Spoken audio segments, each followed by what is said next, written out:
Well, thank you so much for coming to this panel and to the opening of Superscreen. Very excited to see you all here. I know there's a lot going on in Winnipeg tonight, so your presence is really appreciated. We tried to do this in October, but we were snowed out, which I think says something for Winnipeg. So I'm really happy to be back again. My name is Ali King. I'm the co-curator of this exhibition, and I co-curated the exhibition with Timothy Long, the head curator at the Mackenzie Art Gallery, and in collaboration with the School of Art here. So I'm just going to say a few words about the exhibition and the context in which we'll be having our discussion later with our esteemed panelists, who we'll introduce in due course. But Superscreen, the full title is Superscreen, the Making of an Artist-Run Counterculture and the Grand Western Canadian Screen Shop. This is an exhibition that looks at the activities, social environment and legacy of the Prairie's first artist-run centre, the Grand Western Canadian Screen Shop, which was founded in 1968 and ran to 1987 by artist Bill Lobchuk, who hopefully is somewhere here. The Screen Shop was the first to move into the Exchange District at the beginning of the arrival of the artist studios and galleries in that area. And it was run and frequented by a youthful group of artists who were critical of modernism, Eurocentrism, and American imperialism. The Screen Shop created space for a contemporary art dialogue that was felt to be reflected in neither the local institutional art establishment or the national arts media. And silkscreen prints were the primary mode of production, which was a fitting medium, I think, for contemporary artists in the 60s for several reasons.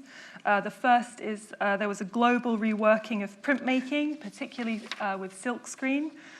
This was a recently elevated medium that had been appropriated from its commercial roots through pop art in the early 60s, and it was very rich with possibilities for experimentation, a somewhat flexible medium. And because it was so popular at the time, there were new print shops opening everywhere in Canada, North America, and in Europe. There was Graph in 1966 in Montreal, the famous lithography workshop at NASCAD, an incredibly important conceptual workshop that was sort of initiated in 1969, Open Studio in Toronto in 1970, and of course the Screen Shop in 68, and these all increased accessibility to printing. And the other reason was that screen printing was so important for the 60s and 70s was that it was also taken up as a democratic tool that was used by the countercultural movement, with books, magazines, underground newspapers, posters and prints playing a major role as modes of production easily circulated through society. And it's been said that the revolution was not televised but printed. So I think that's kind of an important thing to know about the Screen Shop. So the Screen Shop facilitated art production, but it also served several other really important functions. As the exhibition title suggests, we can locate artist-run culture within the countercultural movement of the 60s and 70s, and we can see how it shaped Canadian arts communities across Canada. And I think when we're talking about the Screen Shop, we can, although it has a very specific history, we can also look at it as an example of what was happening elsewhere as well in Canada. And so artist-run centres at the time were formed in relation to the world. Artist-run culture ran counter to the art world establishment in terms of the direction and policies of major galleries and the narrative of mainstream arts magazines. And like the broader countercultural movement, I think there were many shared values. There was a sense of struggle and rebellion. There was an interest in non-conformist ways of thinking and doing. And there was a sort of self-determined, and self-determination I think is a really important phrase here, do-it-yourself ethos that emerged, I think, as a grassroots reaction against the consumer economy. So the broader counterculture, not just thinking about in terms of artist-run culture, but the broader counterculture gave prominence to the peer-to-peer exchange of knowledge, particularly practical, skills-based knowledge. And I'm thinking here of the Whole Earth catalogue, which was first published the same year the Screen Shop opened in 1968. If you're not familiar with the Whole Earth catalogue, it's a very important countercultural publication with the slogan, "Access to Tools." It was circulated all over the world and allowed its readers to participate in information production, which I see is very similar to the Screen Shop in terms of skill sharing and education and the sharing of knowledge between printers and artists. And within the counterculture, there was also a sense of precarity and experimentation, which are also paralleled in artist-run culture. And I think there was perhaps a strength in artist-run culture and in the Screen Shop of being able to straddle professionalism in terms of working for recognition for artistic labor, but also seeking to retain independence by at times avoiding conforming to funding mandates, to have a board, and so on. So the exhibition recognizes the strides that were made at the time in terms of local and national arts policy and activism, and the various community roles the Screen Shop and CARFAC fulfilled. CARFAC is the, what does CARFAC stand for? Canadian Artist Rights, Artist Representation. Thank you. They asked galleries, the Screen Shop asked galleries for artist fees, and they were refused, so they lobbied Canada Council until they were heard. They asked for greater attention for contemporary local artists and were left unsatisfied, so they organised to elect representation to the Winnipeg Art Gallery's board, and they made all these things happen. So where the Screen Shop's activities addressed these local needs, at the same time they were also working to elevate their position nationally in order to put themselves on the map and to receive recognition for the work that was being produced outside major centres, including New York. By providing support for their own community, they may have gone some way to addressing the issue of Winnipeg artists moving away. This is maybe something we can discuss. A. Bronson wrote shortly after that Winnipeg is a city that nobody visits but everyone comes from. An intellectually rigorous city, Winnipeg still has that edge of desperation and isolation which eventually drives even the most masochistic into the maw of Toronto. So I think while there's naturally still some migration, and this maybe you disagree with me, Winnipeg has become an art centre that artists move to because of the reputation of its active and critical community, its artist-run centres and galleries, and of course its affordability. I think that plays a big role. And crucial to artist-run networks, A. Bronson said artists needed, and I'm paraphrasing here, to see and feel themselves as supported artists within an art scene. They needed to see themselves. So the Screen Shop did not exist in a bubble. Artist-run centres all over the country were established around the same time, starting with Intermedia in Vancouver in 1966. This is generally considered the first artist-run centre in Canada. And these were established as alternatives to commercial and public galleries, identifying and addressing inadequacies in their own systems and finding each other in the process. So the ways they could do this were through CARFAC travel, plus the Screen Shop's involvement in exchange programs, and really importantly later, Canada Council travel grants for artists, which were crucial elements in creating a Canadian art scene. So the Screen Shop had an expansive reach through these trans-Canadian networks. The circumstances of the late 60s were such that I'm not sure that the Screen Shop could really have developed as it did at any other time. I think the social conditions at the time were kind of perfect for the Screen Shop and for artist-run centres to establish themselves. And I think there were several factors at play. Firstly, as I've said, there was this international printmaking revival, plus the activism and societal reorganisation that was occurring throughout society.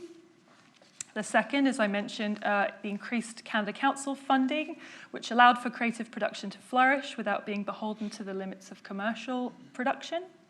And thirdly, the right people were around. There were artists who were willing and able to be administrators and establish these systems. And I'd also argue that because of Winnipeg's small size at the time, it was natural that a single artist-run centre would fulfil a broader range of functions than it otherwise might in a larger centre. It was at times a fine art print shop, a commercial print shop, an art gallery, and not just for printmakers. It was a community meeting place, CARFAC headquarters, and so on. And unlike in larger cities, it was able to quickly and confidently make itself known within Winnipeg to curators and directors and board members and other sort of members of the art scene. So when we opened the exhibition in the spring in Regina, we had a panel of artists from the Screen Shop. We brought together several artists to discuss how the shop emerged and developed. And now we are looking to update that conversation. We are talking to representatives of artist-run organizations in Winnipeg who all have wide-ranging functions but share many common interests. And so my colleague Jamie will introduce them. Cool, thanks, Ali.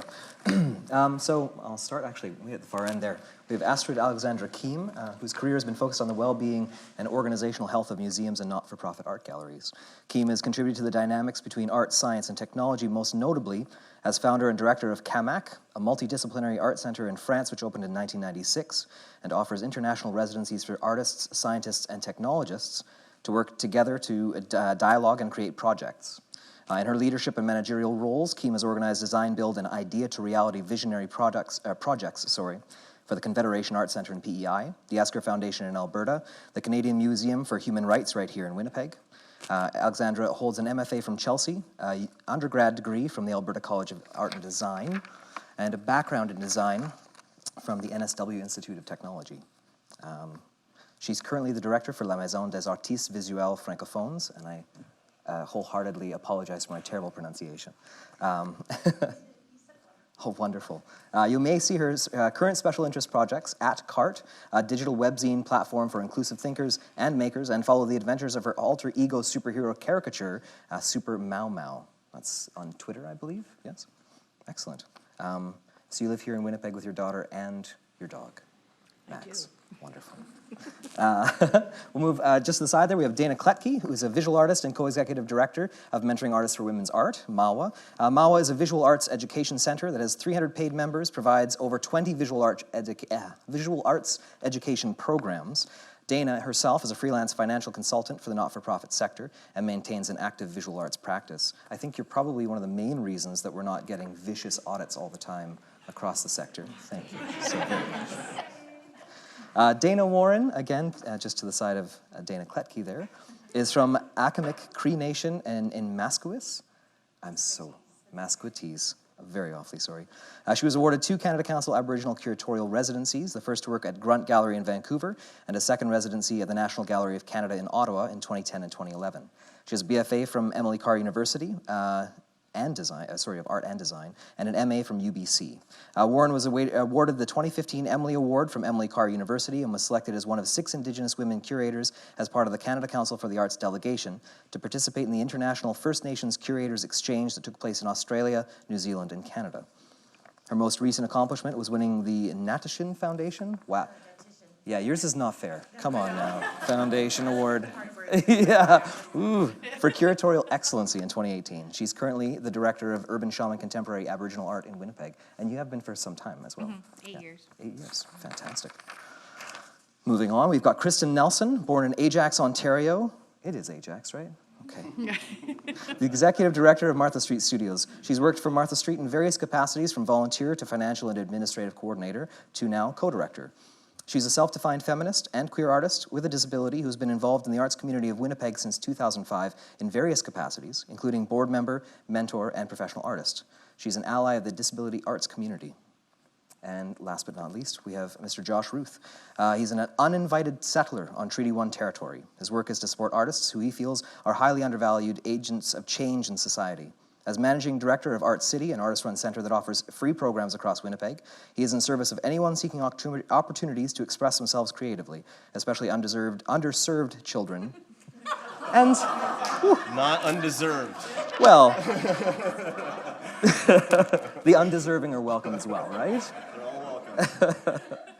He's currently the treasurer of the board of directors at Urban Shaman Contemporary Aboriginal Art Gallery as well. Music was his first love, and he's the co-founder of Corned Beef and Cabbage, a neo-futurist theater group based in his home state of Ohio, as well as the Winnipeg-based drawing collective Places for Peanuts. Josh has been a practicing visual artist. More recently, he's turned his focus to storytelling and audio projects, and he's working actively for the infiltration of art into all imaginable facets of society. Welcome, folks. Yeah, I know, right? That's Jamie, a you're going to introduce yourself. Oh, yes. Jamie Wright. I'm Jamie Wright. I work here at the university. I'm the registrar for the School of Art Gallery, as well as the facilities coordinator. I'm also an artist myself and musician and cultural worker in Winnipeg here. Thanks for coming. It's good to have you all. Shall I start with the first question? Yeah. I'm going to ask, I think, Alexandra first, and then I'm curious if Dana, you could answer a second. What were some of your formative experiences with artist-run culture? And if at all, specifically, what are some of the centers in Winnipeg that helped to form those initial understandings of what artist-run culture can and should do? Okay, I get the hard question first. Yeah, right? Okay. Formative. Well, I started as an artist. First I started in architecture, but then I moved over to the arts. And I ended up somehow falling into opening up an art center in France, which ran for quite a few years until 2005. So at the time when I graduated from my master's degree in London, I went over to France and started this art center. It's a long story, all the moons aligned. But we talk a little bit about artists as administrators. I fell into the role of administration. And I think when you look at all our talents here, these immense talents that we have all together, we learn that artist-run centers, and us as administrators, we are many things other than just artists as administrators. We are accountants. We are legal teams, we are the window cleaners, we are, everything. So for me, I think what formed the idea of what an artist-run center was through experience, which I think a lot of us have done. Mm-hmm. Here in Winnipeg, I've had many different contracts from commercial art galleries to this recent contract that I have with La Maison des Artistes as an artist-run center. And my question is all the time is, what is an artist-run center? Because I wish we could go back into the 60s and 70s. I think we're not living in those times anymore. So much has changed. So in Winnipeg, when we look at places like La Maison des Artistes, our mandate is to have 50% artists on our board, and the other 50% have to be from industry. So legal, accounting, again, because I think artists should be doing what they want to do, creating art. They shouldn't be having to be all these things that take them away from being an artist. So artist-run centers in Winnipeg, I think, are changing. They're really dynamic. I think we are the answer to the world's future problems, maybe. Those are ambitious goals. But the dynamic is changing. I can't pinpoint one thing or another. But you see hope, though. I see hope. Opportunity. Opportunity, I don't know if I would call it opportunity. I think the hope is that we are always trying to find solutions, and we are here to represent artists. That's our main goal, I think, to represent what the artist's voice is, whatever that voice brings to us. And as artist-run centers, per se, and I personally, I don't like to call them artist-run centers. I just call it an art center. Because I think what has happened through time, and you guys can correct me here if I'm going off the deep end here, but what has happened through time is that artist-run centers have sort of, in people's views, in the business world, it's not valid. You're not validated because you're not talking about bottom lines, you're not talking about, it's like, oh, artists run centers, you guys are all just out there playing, like it's not validated. Mm-hmm. So, having said that, what was your question? I think you certainly got there. Dana, what were some of your formative experiences? What brought you into the position you're in now, and certainly your connection to the community, to the wider community of artist-run centers? Well, I started in Vancouver, so I took my BFA, as you mentioned in my bio, that I was at Emily Carr, which is now University of Art and Design, what used to be Institute of Art and Design. And as soon as I graduated, I was already volunteering there, so I was working with Grunt Gallery. I immediately got accepted, and they wanted me to stay for a year. And thank goodness for, we do have good grants in Canada compared to other countries. I know it seems like we don't. We always want more money, which is what we should demand. But yeah, they invited me to do the curatorial residency at Grunt Gallery for a year. And I got to curate. They were just putting together a performance art festival, which even in art school, I hadn't really encountered what performance art was at that time. And so it was really great that the Grunt Gallery was able just to teach me so much about life beyond the art school and what the business was like and how to apply for grants. And the great thing about Grunt Gallery is that even though it's not a native organization, they totally support kind of all these like different types of artists and disciplines that were just kind of not part, I guess, the mainstream at the time. So people like gay artists that were working there. It was just like, it was such a great community. It was so diverse. It's changed over the years, but I always felt like Grunt had like kind of more of a bit of an edge, and it was like in kind of like almost the east end of Vancouver. So it just had this great community feeling that it was always supporting that part of the city. So was it sort of that level of accessibility and that effort towards inclusion that was most attractive? Yeah, and I think because like just the fact that they supported Indigenous arts so much, and they thought the whole Arts Run Center culture movement would do that, and they were kind of the like way out there and just kind of stayed way out there, and then finally, I feel like now Arts Run culture is starting to catch up on the whole Indigenous, like supporting Indigenous artists and artwork and stuff. So, but yeah, it's always been like kind of a really amazing foresight of Glen Altine to start, kind of working with the outsider artists at the time. So, and then I worked with them for about 8 years. And after that, I applied to do my master's at UBC. And just when I was finishing that, I managed to get the second curatorial kind of council residency at the National Gallery. So I went from a really little tiny public art gallery to like a massive, huge monster machine. And it was just like, it was pretty incredible, the experience of being there. I was there for 17 months, but the whole time I kept missing working in kind of the smaller artist-run centers and smaller galleries, just because I felt like I was so removed from the art. Like I'd have to make like meetings. I'd have to phone ahead to go down to the collection and look at things.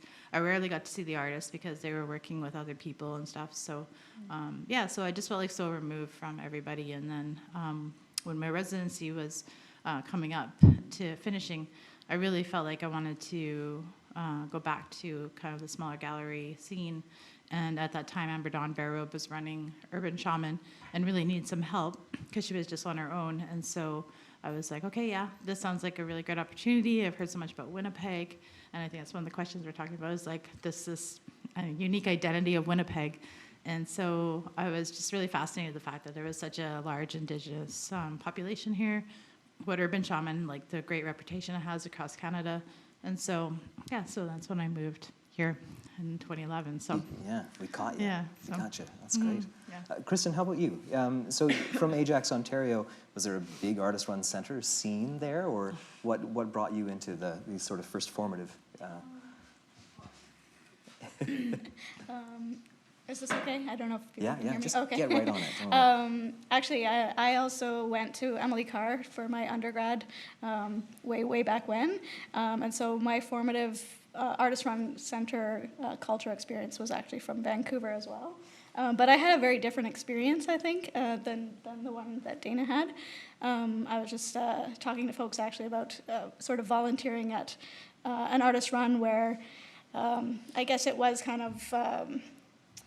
it was super organized, I felt like, already, and there was sort of like a very high level of administration happening, and I didn't really feel very connected, even though I'd volunteered there for 2 years and just sort of was doing some of the programming or assisting with it, but I just still felt like there was a bit of a barrier or of sort of disinterest between the artists and the maybe students, maybe because I was a student at the time. But I ended up moving to Winnipeg in 2005, I think, and volunteering at Martha Street Studio. And that was just like such a different experience. Like from day one, it was getting to having the administration interested in what my practice was. And that really, like, it almost kind of blew my mind, kind of coming from Vancouver and a different sort of community there, and really not feeling like I fit in Vancouver as to what was going on in the art world or the artist-run center culture world, having volunteered for a few years. So I think that's really, you know, it's not the only reason I came to Winnipeg, but it was like my first stop was Martha Street because I needed a space to print because I was doing screen printing at the time. And then yeah, just feeling so welcome was really like, wow, they really care what I'm doing as an artist and not just, you know, can you help with the bar? Right. Yeah. But you can help with the bar too. And I can, yeah. Josh, you're another fellow from away who's found quite a comfortable home here and has been involved with your Artist Run Center for ages now. What were some of your formative experiences? I remember coming to Winnipeg in the early 2000s, and I didn't know anything about artist-run culture. I was coming from the States, and my understanding of art, like I had been involved in theater and music in a sort of underground way, but I in terms of visual arts, I only knew sort of like the more stereotypical market-driven art economy culture. And I remember going to Ace Art, thinking I was going to an art gallery, and I was really impressed with the space. It was like just the right amount of shoddy, but still like kind of nice. And the work was interesting. It was not like, it wasn't pretty. And it dealt with some like heavy subject matter. And I was just like, what is this? And then I found out there was programming, and there was a wood shop, and there were members who utilized those resources. And so that sort of started changing my way of thinking about like what a visual art community is. And then, of course, I found Art City, where now I'm the managing director. And part of my upbringing was also evangelical Christianity, and famously, they employ the arts to trick people into conversion. And so when someone told me that there was this place that was in need of male artist volunteers, because there weren't any, and I came and I started to volunteer there, and then I was like, okay, so like, you guys are making art, but like, what do you really want to? What's like the end game here? Like, what do you? And they were like, no, our mandate is art. It's just to provide art experience. And I was like, yeah, okay, but what else? And so yeah, I think that's my formative introduction to Winnipeg's artist-run culture. So it seems to follow from what Alexandra said, it's a lot of us sort of falling into it in strange ways. I was just the only one willing to get up on a ladder. That's why I did the work. Dana, did you also find sort of an unexpected home at Mawa? What was your formative experience? Well, I'm from a small rural community in southern Manitoba. Known for apples and corn. Apples and corn, yeah, Morden, Manitoba. And so when I came to Winnipeg to do my fine arts degree and graduated in the mid-90s. And I didn't know anything about artist-run culture. And through connections through the university, I was asked to volunteer for Ace Art. A group of friends and I were asked to form a fundraising committee and raise money for ACE. And so we had a lot of fun with creating the first ×3 art auction. Which is now quite an institution, isn't it? Yeah, it was really fun. We had a lot of flexibility in what to do, and we had a lot of student art friends to ask for art, and it really provided a connection, an early connection to artist-run culture for me. And then I went on to volunteer at Mawa, and there I found community, and I joined the board of directors and learned sort of the back end of how an organization is run, and it really how well an organization is run really is important in delivering its programs. And so I stayed on the board for many, many years, and I participated in many programs. And then I didn't want to leave the organization really, and now I've been in the position of co-executive director for 10 years. So That's fantastic. Yeah. Did you want to ask the next one? Or? Yeah. Give it. I think, Kristen, you were talking about the differences in your experience in Vancouver and artist-run culture, or perhaps a particular artist-run centre there versus the welcome that you kind of got here in Winnipeg. Oops. So as a person who lived here for a few years but now lives in Regina, I'm kind of curious to know if you think, what, if anything, you think defines regional artist-run culture specifically in Winnipeg, if it does have a particular vibe that you can identify. Maybe Kristen could speak to that first. I guess it just comes through your own experiences as well, right? Like I did, having heard of like the Royal Art Lodge in Vancouver when I was going to school was kind of a big draw. They were really, and also just Shauna and Laurie working together as co-artists. So that idea of collaboration, I think, from when I was in school learning about Winnipeg artists, it was like groups of people doing art together, which was unique to my experience for sure in Vancouver. So that's maybe what I just still carry with me. Whether people have the same experience, but I do think that collaboration here is like inherent, but I don't know if it's just because of my own community that I've sort of like been so like happy to be part of. Yeah, I'm not sure. Yeah. Dana, what do you think about that? Yeah, we were talking about this on the way in to the university because, as you know, we're in Vancouver, but I feel like from what I had remembered was the Royal Art Lodge, like it was like, really big time when I was in Vancouver in the early 2000s.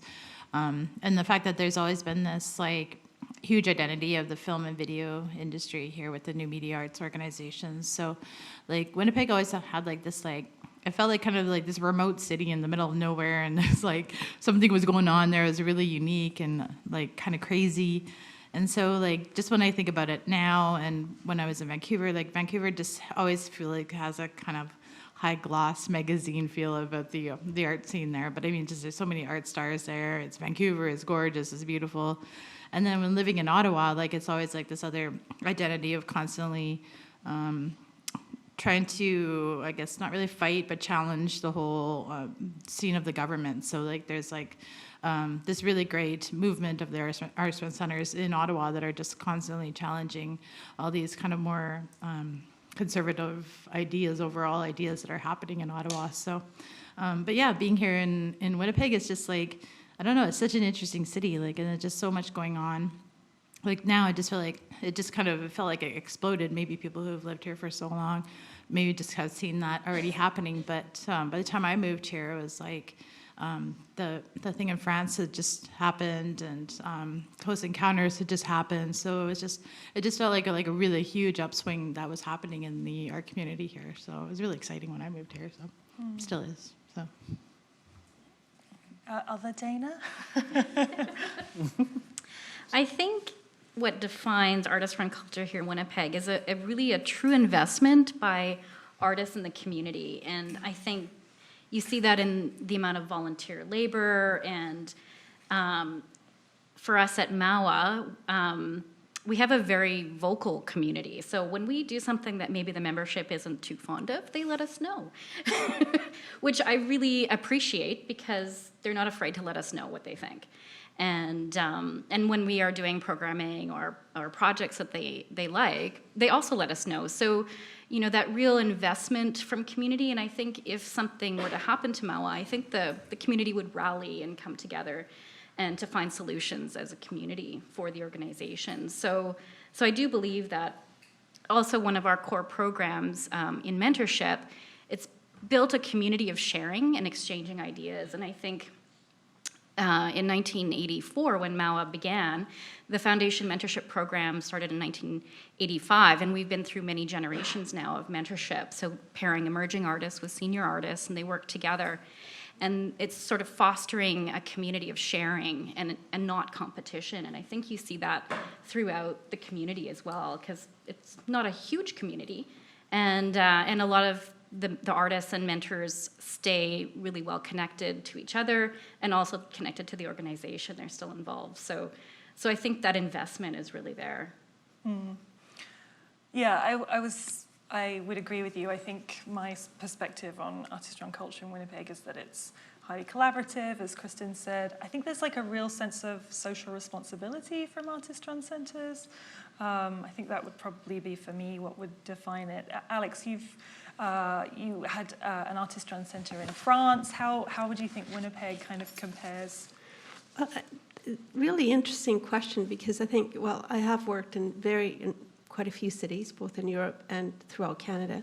And, just talking about Vancouver, or every city is so different, especially with its artist communities, but I have never experienced the closeness and the collaboration that we have in Winnipeg.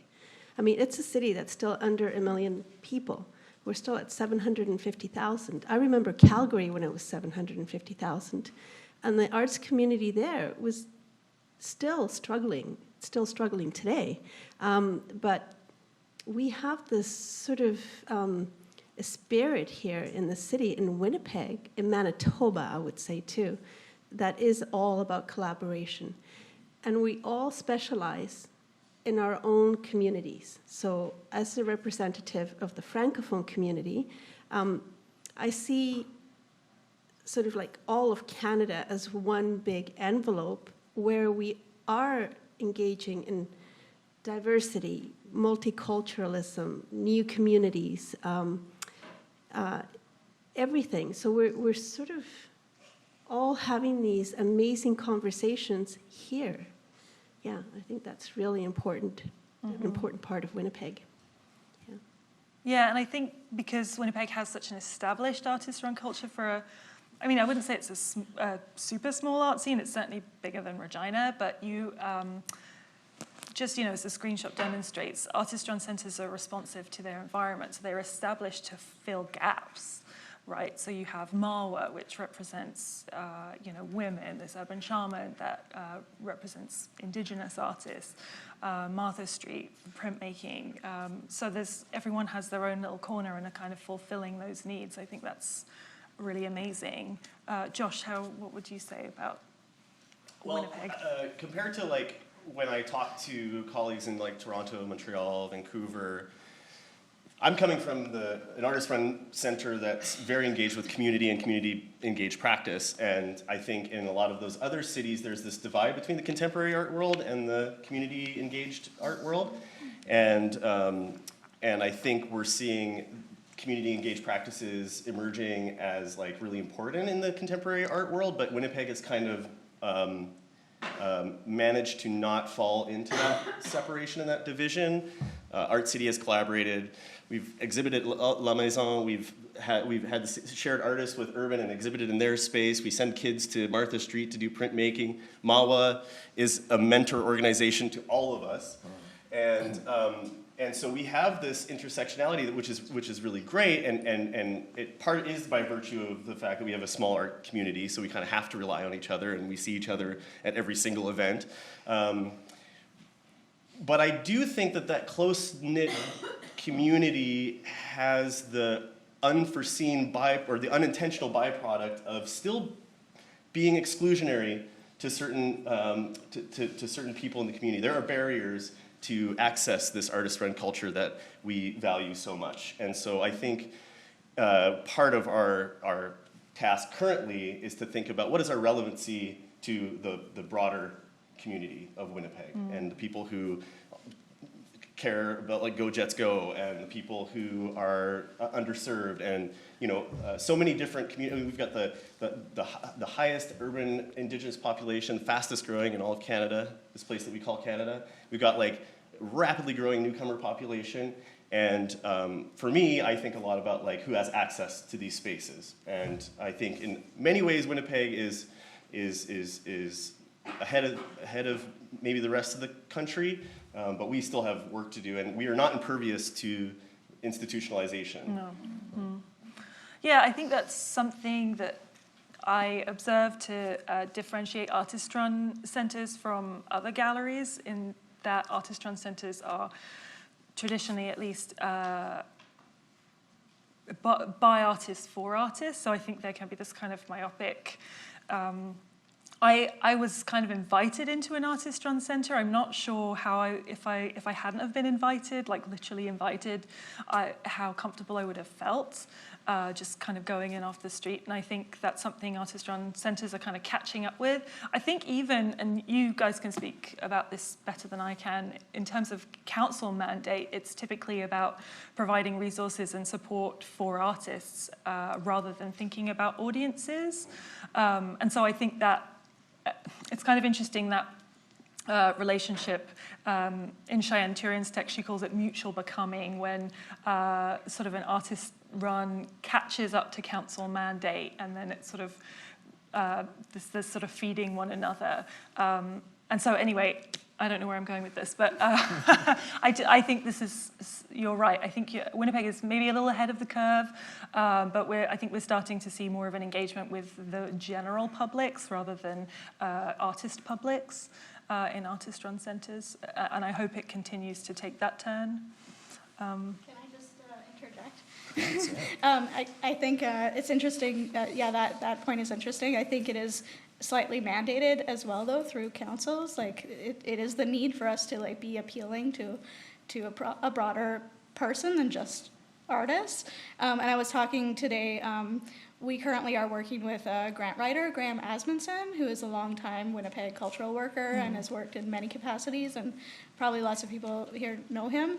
But he was sort of, we got into the conversations of your questions that you sent us, and he said, you know, one of the quotes that he kind of always kept in mind was from a woman who I've never met. She passed away like 5 years ago, but her name is Edith Goodrich, and probably maybe people know her because she worked at the Canada Council. She's from Newfoundland, and she was like a sort of a art and culture maven, and her biggest quote that Graham told me, and I wrote down, was, "I don't give a fuck about the public." And that was a big thing that she would always say, and apparently smoking a cigarette at the same time. But that was like a Canada Council, like someone who was quite well known in the community and did tons for the arts community. So that, compared to like where we are now, is, you know, I just see that huge difference too, and I think it is like, we are about inclusion, and I'm not saying that's a bad thing, but that is a very different sort of place that a lot of people experienced artist-run culture in that place at that time, and now we are not there anymore, because we are programming for the public as well as for artists, it seems, or we are. But I don't know what other people have to think about that. We get to jump in from Well, you can. Oh, no. I mean, it is interesting that you say you are inclusive, and I think there is a general inclusivity, but you're right, we do have to work on it. How difficult, though, is it to maintain that self-determined space amongst the funding pressures? It's great that funding right now is pushing, no, you need to be accessible, you need to be looking at wider communities and responding to bigger audiences and the public at large, but a lot of that has to do with government's understanding of return on investment, certainly from a callous and cynical approach. How difficult has it been for some of the organizations that maybe don't have such a direct connection to a larger community to maintain that sort of self-determined existence? Or do any of you feel that you are in that position? Can I just say something on that? So, return on investment. I mean, okay, that just makes my blood boil. But anyways, the whole political aspect of, yes, these art centers that we manage and run are there primarily for artists. And yes, we have to deal with the reports, with, you know, how many people come to the gallery, and quantifiable things that we have not in the past had a lot, you know, since the 70s. I mean, we have this strong history, but we now have to make it quantifiable. So we do get kind of, caught in those intersections. I think, like Josh was saying, that we do run the danger of being institutionalized. That's true. But at the same time, where do we make the difference between artist-run, museum, commercial gallery? Yeah, or should we, I guess? Or should we? Yeah. Because I think we're running everything as businesses. That's our bottom line. We have a business. It's a business. We have to be able to not run into the red and survive. So how do we do that? Yes, we have to deal with the politics. La Maison des Artistes right now is dealing with a huge political issue, and that's the city of Winnipeg. We're dealing with governments that are conservative and myopic. There is no long-term game anymore. So, yeah, how do we deal with that? Well, and isn't that the position in which the Artist Run Centre is almost most vital, potentially? Absolutely. Because I think we still run in this counterculture idea. However, I find it a bit romanticized in a lot of ways. But what is our counterculture now? We have so many counterculture issues to deal with right now. You guys can... Would it be okay? I'm curious to hear what Yeah. you wanted to say.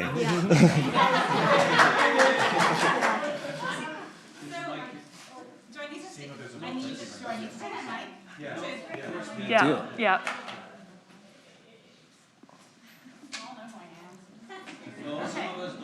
Okay, hello. So when you're speaking about the artist-run centers and the artist communities of Winnipeg and serving a community, one thing I notice as a difference between Winnipeg and Regina, which is where I'm from, is that the scale of the city and the scale of the arts community shifts who comes, not so much in whether or not the people are artists, but the types of artists. So in Regina, an event, when someone said, we see all the same people at every event, I think, Josh, you mentioned that, right? I don't have that experience because I'm new to Winnipeg, but also because in Regina, I really did see all the same people, but we went to everything. So we went to every dance performance, every performance art thing, every visual art thing, every music thing, every, and New Dance Horizons is not an artist-run center technically, but it does the role that Art City does. And the Dunlop is not MAWA, but it fulfills many of the roles that MAWA does. And there are these other kinds of spaces where we have, I think, much more of the art community in terms of its diversity comes out. But I don't feel that in Winnipeg. So in Regina, there was, like the film, the music, the dance, and the visual arts, and even theater, I think were more connected. And I wonder about how to make that happen here. Were there fundamental differences that you noticed in those areas? I know, certainly from my experience, the best way to get the larger community out to an opening or to an event of any sort is free beer. Were there hooks like that? Were there extracurricular things, perhaps? Or was it just a much more well-connected and supporting community, I guess? I think the collaborative components were more integrated. And so it was not unusual to have a ceramics professional curate a film festival. So there was just, because of the lack of people, everyone stepped in more into the roles. Yeah, Regina's art community is teeny tiny. But it's really remarkable. Small. Like, Yeah, Winnipeg is amazing because of the number of people here, but Regina has just the strangest, most interesting kind of soup happening because everybody has to get together. Yeah. Do you folks find that there's siloing? Is there a concern that maybe some artists are not part of the community? Or do you worry about what Seema's suggested, that maybe we're not as supportive as we purport to be? Yeah. How do we fix that then? How do we fix it, and do we need to? Is there maybe a good reason? Are people not going out because they have a lot of art to make, or because they're finishing the grant to keep the organization alive? Are these necessarily sinister motives, and how do we fix it? What do you think? Well, For us, it's a constant, because we were even challenged to get like remote and reserve communities, artists to come to feel comfortable entering the gallery, and I know it's probably even more so for the non-native organizations. So what we're trying to figure out how to do is how we can do outreach and actually go to the reserves, take artists out there, show them what urban shaman is about, because a lot of people walk in with their prints or they're phoning in that they have like this or that kind of painting, and it's like, well, there's a bit of a process of how we program, and trying to explain that and like explain, well, like it's not that important you've been to art school, but it does kind of give you a different leg up in the contemporary visual art world, and you have to like make the, you know, the case for what is traditional craft-based art compared to contemporary visual art, and it's just like, yeah, it's a constant political negotiation of how to include those artists who are like don't have the access to the city and to the resources and grants and things like that. So, yeah, we're trying to figure that out though. So. Dana, you folks get a huge amount of support from the community. You give back that incredible amount of support. How do you see this?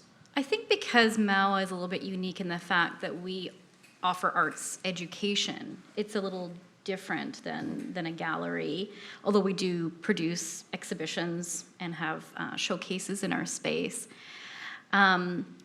At the board level, like we have a very large board. We have like 15 people, plus we have 2 positions that are board mentors positions to help advise the board that hold organizational memory or have expertise in a certain area. And we always have a student representative on our board. And it's definitely a conversation that we have all the time at the board level. We also have a programming committee that has people from the community on that committee to advise, having the people on the ground and figure out what we're missing, where are the gaps, what are we not doing. So we're always trying to figure out how we can do better. I mean, we still have work to do for sure, but what's your biggest gap right now, do you think? The board, even though it's not really within our mandate, because our mandate is to provide professional opportunities to professionalize practices, the board really wants to reach out to youth, and we've tried different programs that have not been successful because we just don't have the connections to youth, and so we've kind of gone a different direction with that, and really trying to support the teachers in the high schools and provide them with materials from different projects that we've done, and we're continuing to do that. So we've definitely tried different things, and some without success, and we also are really trying to provide opportunities for new Canadian and Indigenous women and non-binary artists. It was, pointed out to us that we don't hire enough non-binary artists, so that's definitely on our agenda, and we actively seek out artists from those communities to hire and lead programs. Mm-hmm. So is that... Oh. I think I can just make a comment. Sure. Just listening to you, and we've gone to quite a few here, happenings, etc. It seems like you've almost become social agencies. You are politicized. Inner city, you're giving programs for youth in the inner city. It's just, you're taking over what, money should be spent normally by our governments. Is that a good thing, or are we stealing it from more worthy organizations? You were asking, why don't people go to different things, or how come we don't see those people, like we were saying what happens in your town? But you're so busy trying to look after, this social work almost. You have to stay focused on just 15 members on the board. My God, that's amazing. Yeah. And maybe not good. I don't know. I'm not on that board. It can cause frustrations.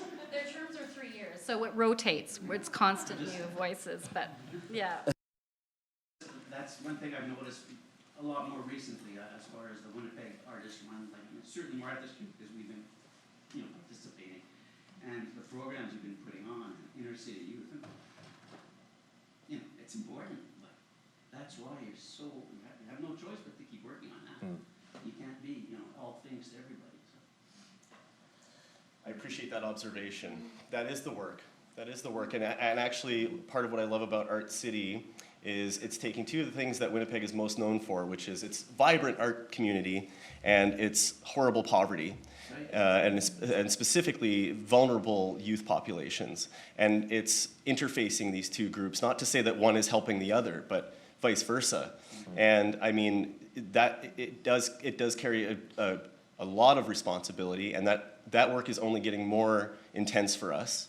And more our artists, who are our staff, are coming to us saying, I don't feel equipped to deal with the things that I'm encountering. And I'm sure you're all feeling that too. Yeah. And so, but at the same time, I mean, that's why I guess I'm thinking a lot about intersectionality, is because I don't think art belongs in this other category. I mean, I think us as artists have an incredible opportunity to model the kind of world that we want to see. What else is making art but creating new realities? And that can be on a canvas, or it can be in a sculpture, or it can be a contemporary dance piece, but it can also be how we live and how we collaborate and how we interface with our society, which is wrought with all kinds of problems we're all aware of. So in that sense, I mean, I think it's important that we all have our mandates, of course, and that is partially funding related, but it's also because we're in service of a certain community. But that's where I see maybe there's potential to be more intersectional with each other. That being said, I'm not for homogenous like art, like whatever conglomerate. I don't want to just like all take up residence in one spot and like. I'm not exactly sure what that looks like, but I think we have an opportunity to think creatively about it. Yes? Can I ask a question about the elephant that is not in the room? Where is the Winnipeg Art Gallery? Is there anybody here who's on the board? There's more than 15 on the Winnipeg Art Gallery. I bet you none of them are here. The staff aren't here. The curators aren't here. The director isn't here. So my question is why? Yeah, that's a good question. Bill Lovejoy was fighting for 20 years ago. I was on the board for a year because Bill Lovejoy put a whole bunch of us on the board, and we didn't last very long. On the board of the because the people with money took it back. One of our questions that we had for the panel, I think maybe kind of goes along with this a bit. Part of defining a community is to figure out who you're in service to. But at what point is that community coming back and servicing those organizations? And I wonder if you guys could answer that a little bit, or whether that's even necessary. We do so much work, though, as artists and artist-run centers to find the things. Did you invite the director of the Winnipeg Art Gallery to come? Oh, we most definitely did, yes. And why isn't he here? Well, you'd have to ask him, I guess. I mean, the traffic is terrible, and there's not an awful lot of parking, and it's cold, certainly. And there's the building to look at. I mean, I would be curious, what is the relevance for him to come here? I can find some myself. Yep, sure. Yeah. But it used to be that there were shows that had the Is there a reason street that shop shows at the Winnipeg Art Gallery Yeah. for people that you would want to relate to be part of the whole community, not just part of the counter culture or the culture that's serving maybe social needs as much as you are serving artistic needs? the WAG did just have a very large retrospective of Joe Fafard several years ago? Perhaps they feel full? Did you guys all go? I mean, it's essentially, I mean, that's what we're learning about Artist Run, and you were there, so you know it was in response to these institutions. It was saying, hey, we don't buy your whole value system. We're going to make our own culture, and so I'm not surprised that Mr. Boris isn't here, and I wish him no ill will. But we're lucky not to be confined to the same precepts as an institution, and the WAG is making steps to try to do their part to be more mindful of the place that they're in and things like that. But I don't know. I mean, I think it's interesting now for us to consider the question that was raised earlier, which is, are we in service to artists? Are we in service to our community? How do we bring these things together? I almost can't be bothered with questions of the institution and what they got going on. That's just for my part. Well said, yes. I think one example of sort of Manitoba too is like it is the like Manitoba Artist Run Center Coalition, which includes like representatives from the University of Winnipeg, Plug-in, who else? And we're always discussing sort of like, is that a membership or Right. a not membership? Like, are they an artist? They're not an Artist Run Center. Synonym, like all these. We've sort of invited. Well, see, that's a horrible thing to say. But that group, when I first sort of like went to a MARC meeting, I was like, but why are all these people here? Right. But that is just how it is. I've always attributed that to the prairie ethos, where bring everyone in, make sure everyone's warm and fed and included, and you can always extend the invitation. Maybe it's not right. I don't know. This kind of has me thinking about this incredibly long question that I posed to you, which I will try and get through with some explanation. In Cheyenne Turin's 2014 text, Thinking Again About Artist-Run Culture, she discusses a critique of the original term parallel galleries. This was a term, I think, given by Canada Council to what we now call artist-run centres. And she says this is an inadequate descriptor of artist-run centres when they emerged in the late 60s. And she's thinking really about the word parallel and this being a sort of something similar which is continually equidistant from something else. So thinking about their evolving position, and I know, Josh, you don't want to talk about the institution, but I'm going to ask the question. Turins asks, might the reclamation of parallel offer any value in better describing what artist-run organizations have become, or are you sort of more alternative? Do you consider yourself more alternative? Does alternative act as inspirations? Are arcs truly alternative to bigger institutions? Is this even a goal? And do you still feel that they embody institutional critique? Their position within a counterculture suggests a position opposite to something else. So today, are the boundaries between artist-run centres, museums, and galleries porous? Do they remain as distinct as they once were? Is this even a useful question? So I'll open that up to the panel. Parallel or alternative, does it even matter? Well, we were having a great discussion about that on the way in.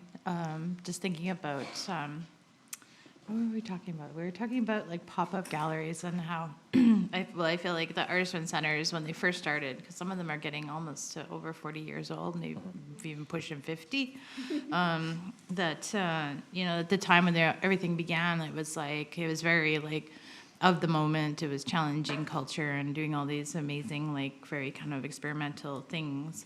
And now it's like a lot of us are becoming more institutionalized and becoming bigger galleries. And so this idea of the pop-up culture now seems to be more responsive to being able to program an artist like right away or take over a space like for temporarily. So a lot of the older institutions now, the artist-run centers are becoming galleries that are very like, of them like having their location for like 10, 20 years. So so I don't know if that really answers anything, but that does feel like that stuff has shifted since the 60s. I wasn't in there in the 60s, but the idea of like the pop-up gallery seems like a lot more responsive. So I think that we were talking also about sort of the idea of taking risks. It's now like it's in the Canada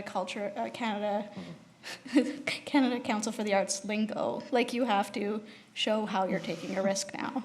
So that's where we are. It's bureaucratically mandated that you take risks. Yes, that's right. The new, So we're taking risks. And I think we have to really think about, is it fair to say that bigger institutions and even commercial galleries aren't taking risks? I think they've become a lot more responsive, and more willing to show, experimental work. I've been kind of surprised by some commercial galleries at kind of the sort of experimental work that they're willing to show, even work that doesn't feel to me like it's particularly marketable, in terms of its maybe ephemerality or it's, more installation-based. So I'm not sure if risk-taking is something that distinguishes artist-run centres from other institutions. Does anyone have any comment on that? Alex or Dana, maybe? Sorry. That's institutions, I think, sort of run, in my view and my experience, are like train tracks. The two shall never meet, but they intersect.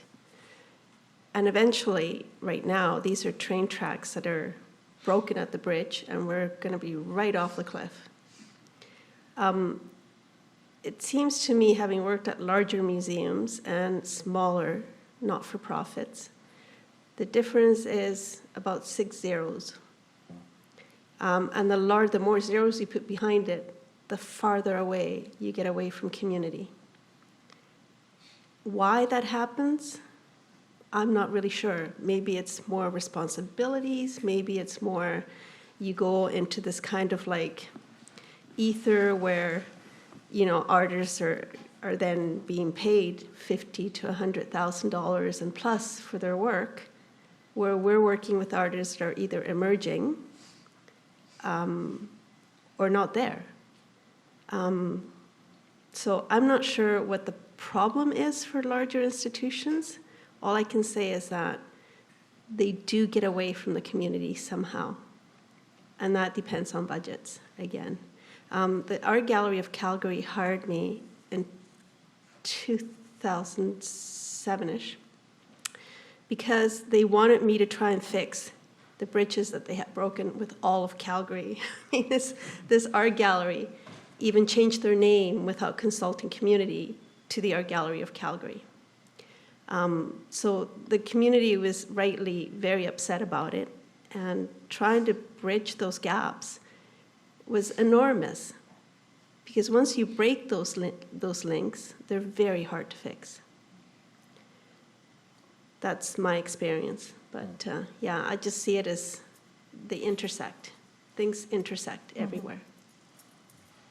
Is part of the reason maybe that those larger institutions are not being as responsible, partly because they can afford not to be, because the artist-run centers do exist, are part of a larger arts ecology, and are maybe taking up the slack? I think it's perhaps part of a larger problem that we have, not just in the arts, in everything. We kind of look at things, we all have our problems in our little bags. And I think the larger that bag is, the more you get distracted with other things that are not important to life in the end, really. But then that's a philosophical thing, I think, discussion. Dana, I wonder, because you're co-director of one of the longest-standing organizations, certainly at the table here, is maybe a sufficient risk to become an institution? Is that not quite a heavy risk for an artist-run center, and couldn't there be a way of conning the council to say that's the biggest risk we could take, to stick around for another 50 years?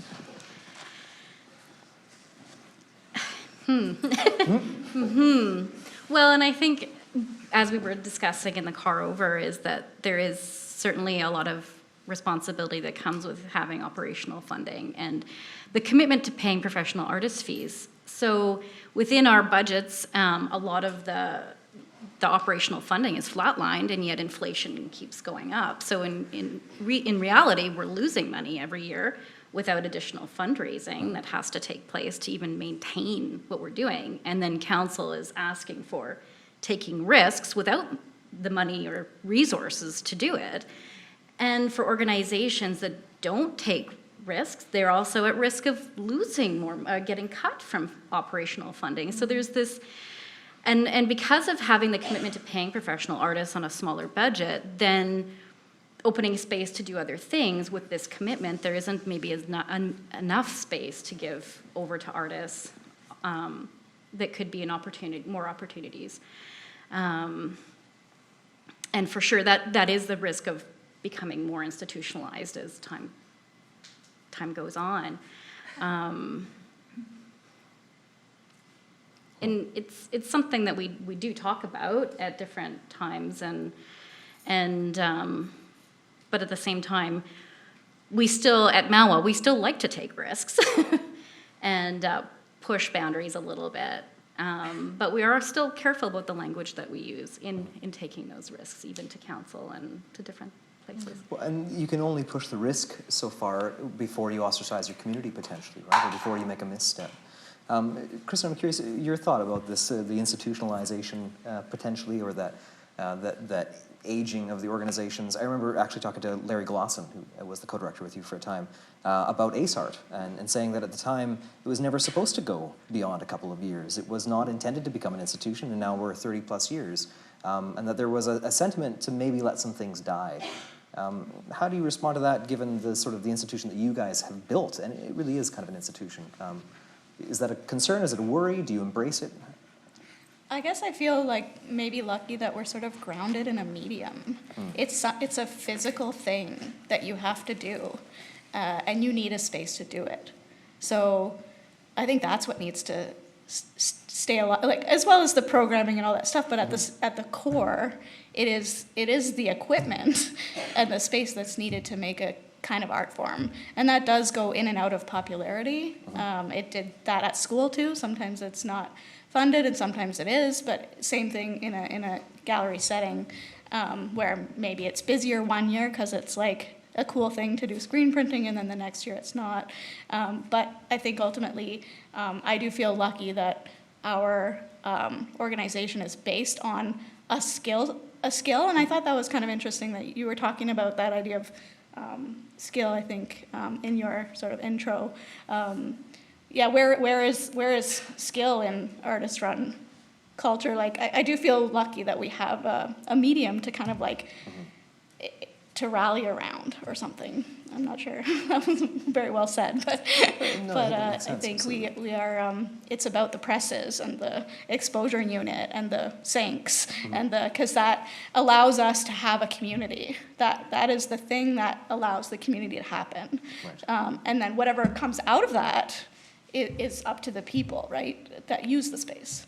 And I think that's the beautiful part about printmaking too, because it is it was open, developed by students from the U of M, because they didn't have a space to work from, that they wanted to be more, working together in an open studio that was just open to anyone. So that was a real need that was fulfilled, and I think as long as people want to make things with their hands, that will hopefully still be around later. And I think that's what people maybe gravitate towards is the factor of, and even youth, when they come, they have to like not be on the computer really. They have to like put ink on their hands, and that's I think that's a real important piece. It's just the physical, which is probably an Art City thing. Yeah, I see a lot of parallels with Art City, and you too have been around for a time. You are becoming maybe more of a known entity and a cherished one within the community as well. I hope so. I get to put ink on my hands at Martha Street as a troubled youth in your youth outreach program. You see what it does? You see what it means? Yeah. So unspoken. I guess organizations, just like people, just like anything from the land, have life cycles. And it strikes me, the work of Nina Simon, who did come into, she wrote The Art of Relevance. She did come into an institution in Santa Fe. I forget the name of the museum, but... The Santa Cruz Museum of Santa Art and Cruz, History. pardon me, yes. And that was dying.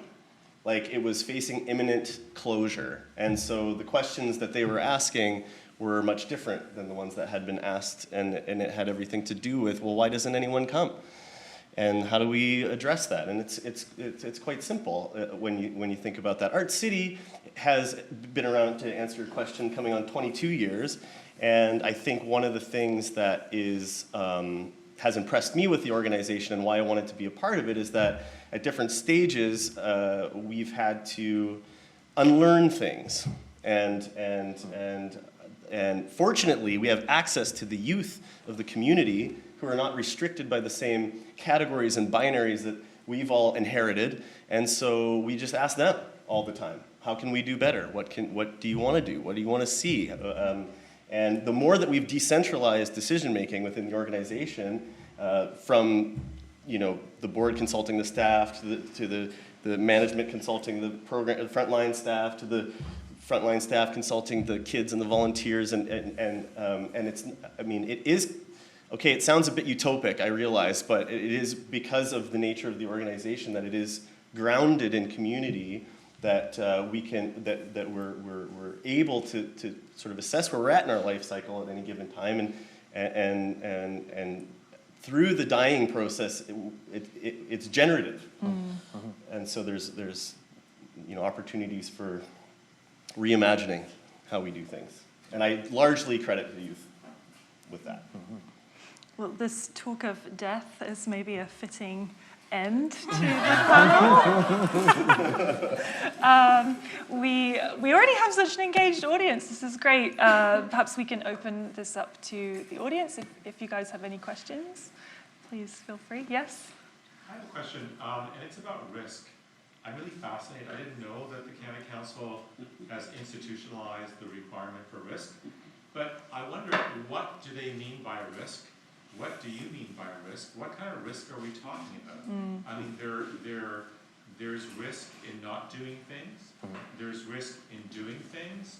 What are we talking about here? Because I don't really, I mean, it may be risky, I don't know, to do something risque, and that may not be a coincidence, right? It's whatever.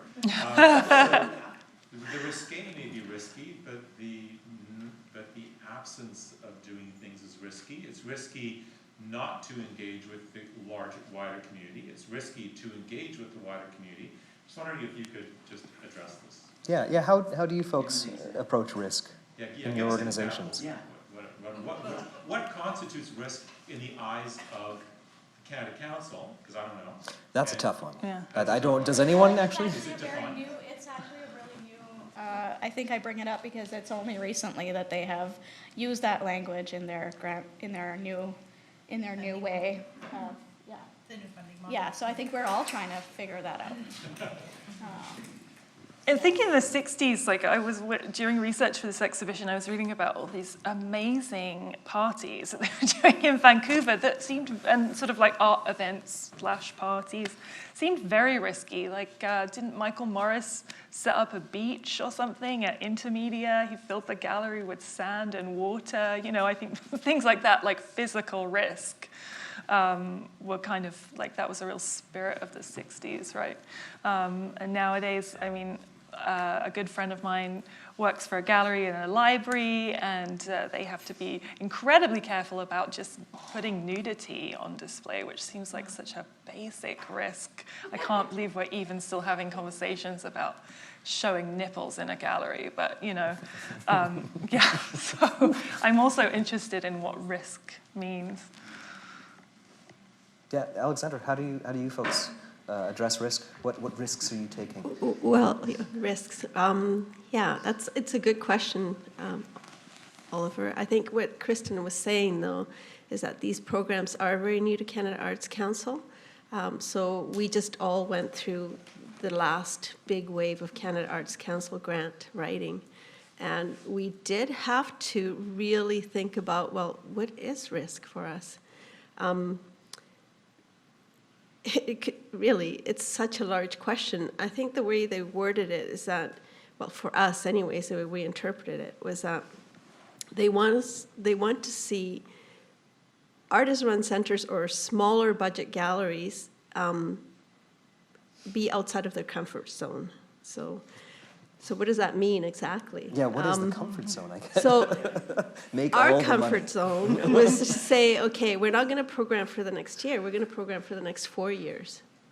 That took us out of our comfort zone. Yeah. But it also institutionalizes us. Totally. Yeah, see? But if we don't do that, then... Yeah, we're expected to almost, like to be able to receive operational funding from Canada Arts Council, we have to run like a huge museum with an iota of their budget. Well, we do. Yeah. Sure. We do 5 times as much with 3 times as little. So the risk for us is every day we run a risk. Like for La Maison des Artistes, the risk now is just not to have a gallery in the old town hall.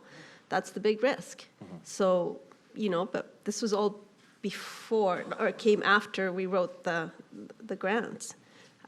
So we are programming long term. We are saying but we've always helped emerging artists with the gallery that we have. Yeah, risks. Yeah. How about you, Dana? How is MAWA adding in a level of risk?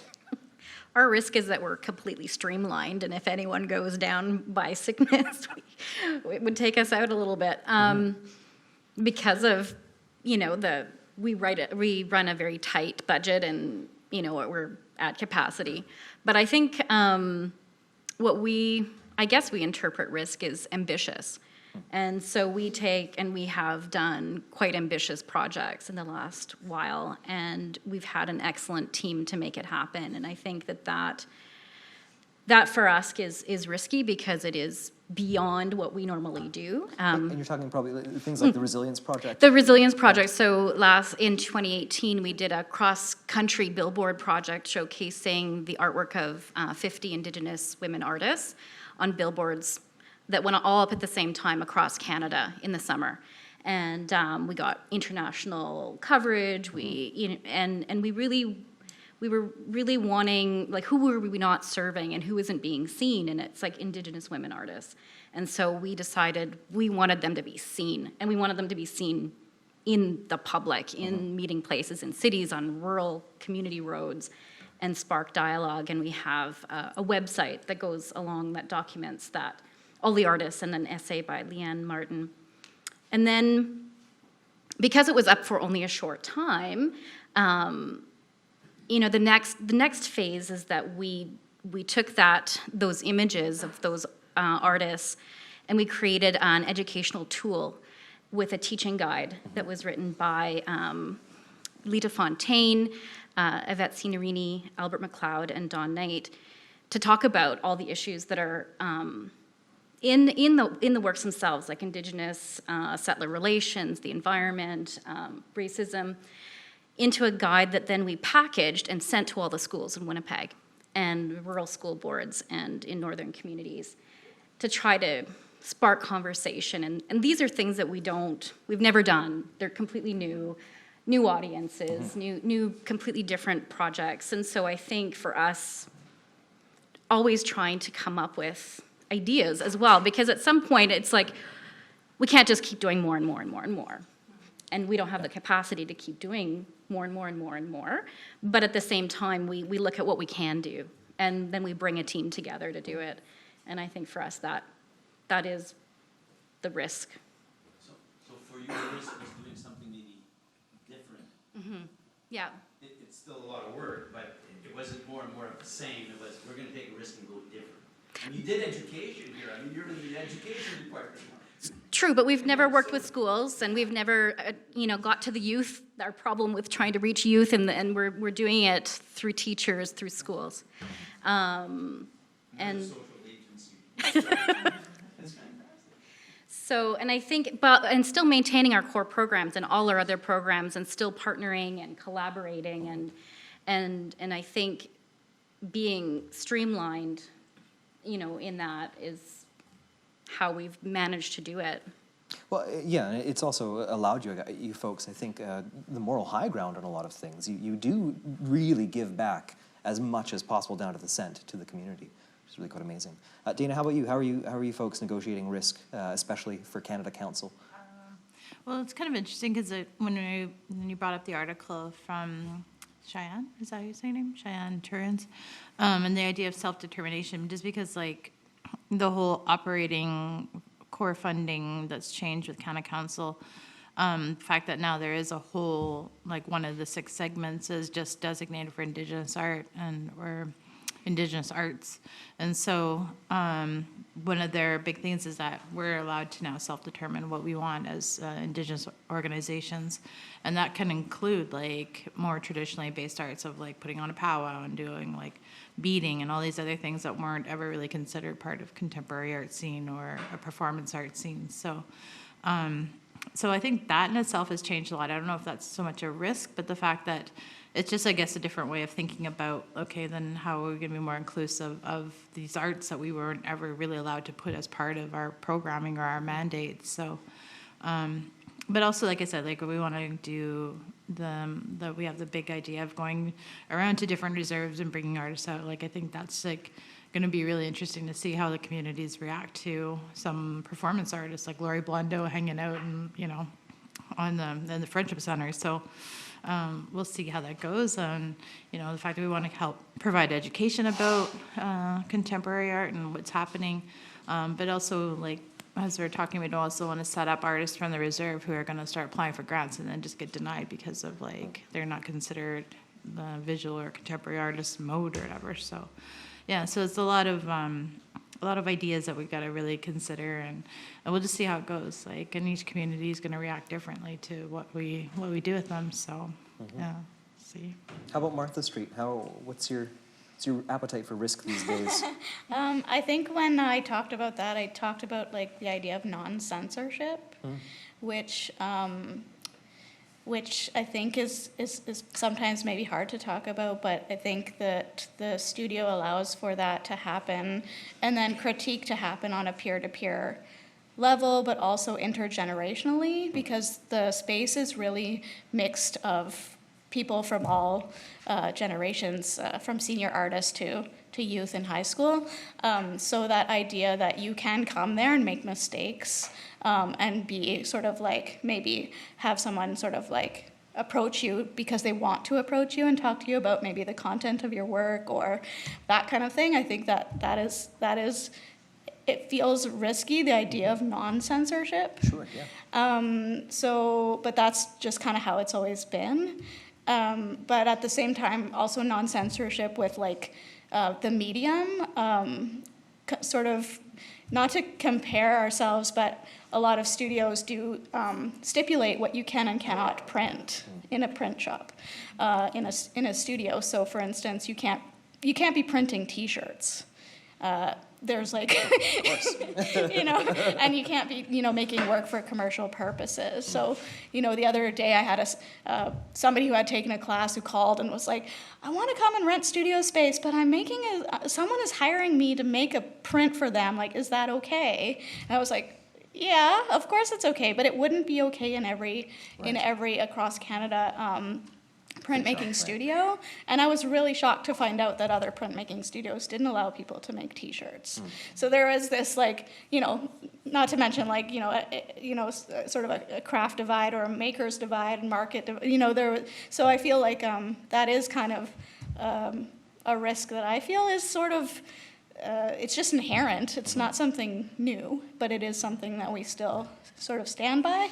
And I think that when Larry and I were co-directing, he really sort of like, it was really interesting to see his perspective on that, and really sort of like take that in as well as a director, to be like, this is a space of, hopefully we're creating a safe environment for people to make mistakes, but also to be mentored by people just over a snack or a coffee or or they're making work in the same space. So make mistakes, but also learn from the mistakes and grow through them. Do you folks apply for Canada Council funding? We do. We don't get core funding from Canada Council, but we do get project grants. And do you have to weigh in the amount of risk that you? Yeah, I mean, look, these funding agencies, they choose the buzzword or whatever. I mean, we can hate on the Canada Council, but they are an institution which of the government. That doubled their funding just recently. As well. And I've talked to a lot of the officers. They're trying their best to create a little change in the organization. It's like trying to steer a cruise ship with a canoe paddle, So we're allowed to contextualize risk or whatever the buzzword is of the day within our context and say, what it means. And that's what you've all demonstrated beautifully here, is like, these are still humans at the end of the day. And I think for us, the risk is saying, okay, so you're serious about reconciliation, you're serious about more access. Okay, so we'll take a risk and we'll stop adhering to your idea of professionalism. We're going to start reserving space. Like, part of what Art City does is bring in artists to lead residencies and interface with the community as part of their practice, is also part of professional development for our staff and for the kids who access our programs. It's this beautiful thing. So we have a jury. We still have a jury process of peer review to pick those artists, and now we're saying, okay, well, who's on that jury? And let's mix it up. We're also saying maybe we won't fill all those residencies with juried artists, but we'll start inviting people, people that in some cases I've been working on for years to please put in a proposal, and they're like, I'm not going to do that, you know. And it's like, okay, forget it, just come. Let's do this. Yeah. And so that feels like a risk, and in some ways I haven't encountered too much resistance from the arts councils in saying that we're going to demonstrate what, you know, reconciliation or what inclusion means to us in our community. And ultimately, if you deliver on what you say you're going to do, hopefully above and beyond, then they'll respond to that. That makes sense. Yeah. Any other questions? Any other concerns?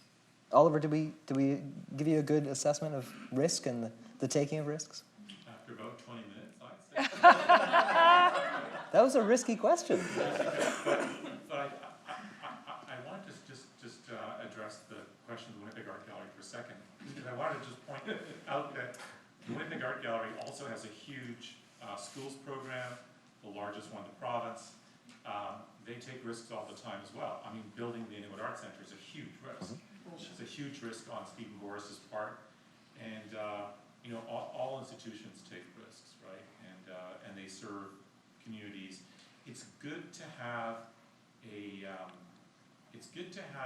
kind of institutional framework in a community such as Winnipeg and Manitoba, where there are different types of institutions. Mm-hmm. It's a healthy thing. Mm. Not all institutions have to be like artist-run centers or parallel galleries. If you don't have an institution like the Winnipeg Art Gallery, you know, who's taking care of those constituencies that are taking care of the Winnipeg Art Gallery? Yeah, it's part of a wider ecology. Plug-in, which is really, you know, Winnipeg's contemporary Kunsthal. That's basically what it is. It's a contemporary art center. You know, then who's gonna fill that role? So, you know, I think it's a healthy thing. I'm not saying it's necessarily, you know, Stephen could have come this evening, but you know, after all, it's an artist-run center panel. Mm-hmm. So I just want to make that point, that it's good to have that variegated, complex type of system. And if you don't have something that the artist-run spaces are parallel to, then where the hell are you going? Mm-hmm. So you know, it's like you know, you have to have that counterpart. What's interesting about Winnipeg too is that organizations have developed from other organizations. So Plug-in was established and actually received no strings attached funding from the Winnipeg Art Gallery for, I think, 2 years. Then Plug-in became sort of graduated, if that's an appropriate term, to an Institute of Contemporary Art. You know, Martha Street came along when there was no longer a print studio in the screen shop. And so they, you know, I think there's the nice thing about Winnipeg is you've kind of all evolved in conjunction with one another. And isn't Mawa an offshoot of Plug-in as well? That's right, thank you. So yeah, I knew there was another one. Yeah. This history is actually fantastic. It's really beautiful, yeah. Are there any other questions? Okay. Well, I think we'll wrap it up here then. I would like to thank all of our panelists. Thank you so much for such a robust, juicy discussion this evening, and our very engaged audience. It's absolutely wonderful to have all the questions. And I think we'll say goodnight. Thank you very much. Thank you.